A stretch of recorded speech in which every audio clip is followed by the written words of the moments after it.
নমস্কার বন্ধুরা, তৃপ্ত আহারে স্বাগত জানাই। আজ বানাচ্ছি পটলের একটা অসাধারণ রেসিপি। এই সময় তো পটলটা পাওয়াই যায়, পটল খেতেও দারুণ লাগে, তাই এইভাবে একবার রেসিপিটা তৈরি করে দেখবেন। তার জন্য পুরো ভিডিওটা দেখতে থাকুন, আশা করছি আপনাদের ভালো লাগবে।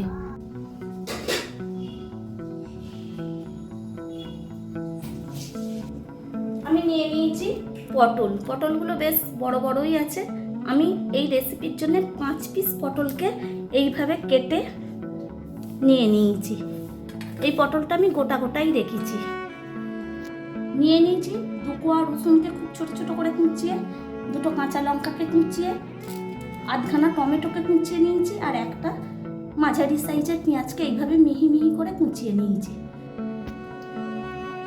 আমি একটু বাটা মশলা নিয়ে নিয়েছি, একটু গরম মশলা বাটা, খুব সামান্য একটু আদা বাটা, শুকনো লঙ্কা বাটা, সর্ষে বাটা। গ্যাসটা অন করে দিয়ে একটা কড়াই বসিয়ে দিয়েছি। এতে দিয়ে দিলাম কিছুটা সর্ষের তেল। তেলটা ততক্ষণ গরম হোক, অল্প একটু নুন আর হলুদ পটলের মধ্যে মাখিয়ে নেব।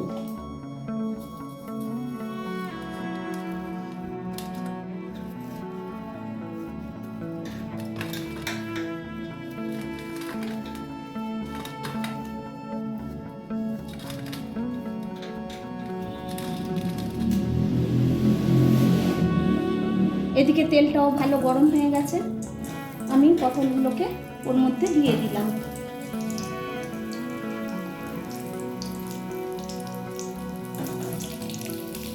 পটলটা যাতে তাড়াতাড়ি একটু নরম হয় তার জন্য একটা ঢাকা দিয়ে দিলাম।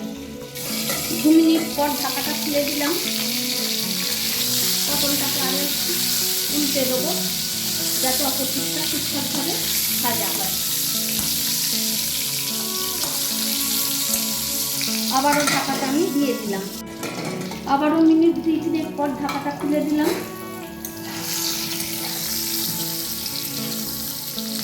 এইভাবে পটলটাকে একটু ঢাকা দিয়ে দিয়ে আমি ভেজে নেব। যে পিঠগুলো হয়নি সেগুলোকেও একটু ভেজে নিচ্ছি। আর ঢাকা না দিয়ে পটলটাকে একটু নেড়ে চেড়ে সব পিঠগুলোকে ভালোভাবে ভেজে নিয়েছি। তবে প্রথমে আমি গ্যাসের ফ্লেমটা লো রেখে ভেজেছিলাম, এখন কিন্তু মিনিট 2 মতন গ্যাসের ফ্লেমটা হাই করে এটা ভেজে তুলে নিচ্ছি। দেখুন পটলের ভাজাটা ঠিক এইরকম হবে। পটল ভাজার ওই তেলের মধ্যে রসুন টুকরোগুলো দিয়ে দিলাম।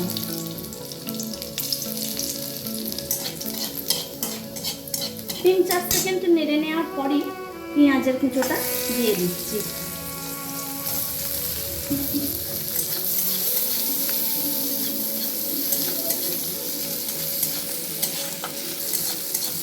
আরও 3-4 সেকেন্ড নেড়ে নেওয়ার পর কাঁচা লঙ্কা কুচোটা দিয়ে দিচ্ছি।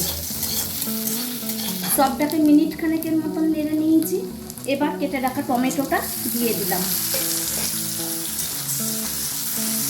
টমেটোটা দেওয়ার পর গ্যাসের ফ্লেমটাকে আমি লো করে দিয়েছি।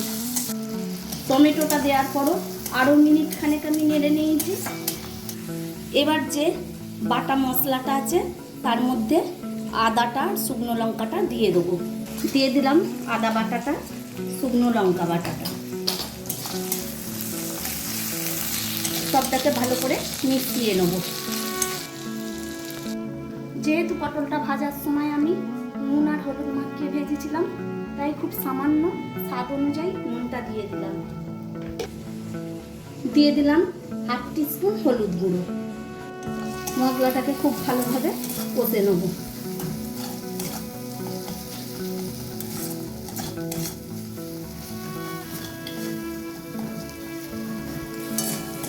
আমি যে মশলাগুলো দিলাম এই 5টা পটলের জন্য ঠিকঠাক।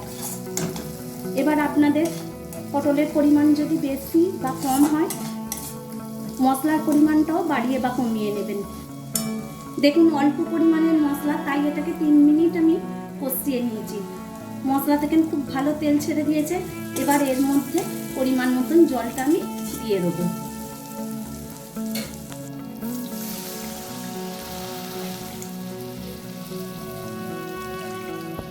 এবার যে সর্ষেটা আমি বেটে নিয়েছিলাম সেটা জল দেওয়ার পর দিয়ে দিলাম। এটাই টেস্টও ভালো হবে, গ্রেভিটাও খুব ভালো ঘন হবে, তাই সবটাকে আমি ভালোভাবে মিশিয়ে দিলাম। গ্রেভিটা খুব ভালো ফুটে গেছে। এবার আমি ভেজে রাখা পটলটা দিয়ে দিলাম।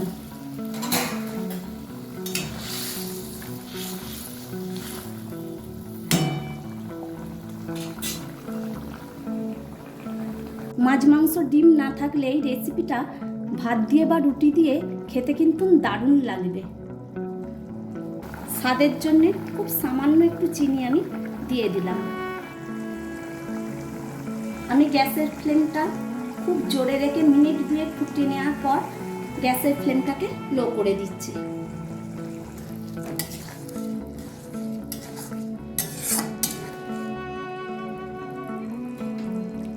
আরও 2-3 মিনিট পর গ্যাসের ফ্লেমটা অফ করে দিয়ে গরম মশলাটা যেটা আমি বেটে নিয়েছিলাম, অল্প একটু জল দিয়ে এটা গুলে নিয়েছি, এটা দিয়ে একটু মিশিয়ে নিয়ে একটা ঢাকা দিয়ে আমি 5-7 মিনিট রেখে দেবো।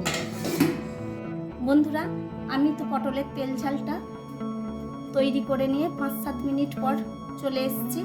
এই রেসিপিটা অসম্ভব সুন্দর খেতে হয়, তাই আপনাদের কাছে আমার অনুরোধ রইল এইভাবে একবার এই রেসিপিটাকে ট্রাই করে দেখবেন। রেসিপিটা যে শুধুমাত্র ভাত দিয়েই খেতে হবে তাই নয়, পোলাও, রুটি, পরোটা সবের সাথে এটা খেতে দারুণ লাগবে। যে কোনো আমিষ দিনে মাছ মাংস না হলেও এটা বানাতে পারেন। আর যদি নিরামিষ করেন তাহলে পেঁয়াজ রসুনটা বাদ দিয়ে তৈরি করতে পারেন। পটলের একঘেয়ে বিভিন্ন রকমের রেসিপি তো আমরা খেয়েই থাকি, এটা একবার বানিয়ে দেখবেন, বাড়ির সকলেই আপনার প্রশংসা করবে। যদি ভালো লেগে থাকে তাহলে অবশ্যই আমার চ্যানেলটা সাবস্ক্রাইব করে দেবেন, ভিডিওটা লাইক আর বেশি করে শেয়ার করতে ভুলবেন না। আপনাদের কমেন্ট আমি পড়ি, এইভাবেই আপনারা কমেন্ট করতে থাকবেন, আমি অনুপ্রাণিত হব। আজকের মতন আসি, দেখা হবে পরের দিন। Thank you.